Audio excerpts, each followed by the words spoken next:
Hi friends, welcome my YouTube channel और मैं आपका भाई संदीप भोजपुरिया। तो भाई लोग वीडियो स्टार्ट करने से पहले आपसे एक रिक्वेस्ट है, यदि आप हमारे चैनल पर नए हैं तो हमारे चैनल को सब्सक्राइब कीजिए। भाई लोग, कल रात के अखिलेश कश्यप जी लाइव आए थे, जिस लाइव को मैंने अपने चैनल पर चलाया संदीप भोजपुरिया न्यूज़ पर।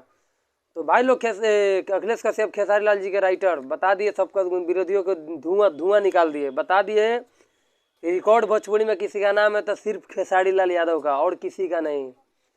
क्योंकि खेसारी जी भैया का एक गाना जो आया है नींबू खरबूजा भइल, भाई लोग 5 दिन में 20 मिलियन हुआ है। आप लोग जल्द से जल्द उसको 10 दिन में 100 मिलियन कीजिए। और सुपर स्टार खेसारी लाल यादव जी का फिर से कमबैक हो चुका है और विरोधियों का निकल चुका है धुआं। तो भाई लोग, नींबू खरबूजा भइल अभी बहुत ज़्यादा चल रहा है गाना, तो उसी के लेकर अखिलेश कश्यप जी लाइव आए थे गाना को बताने के बारे में।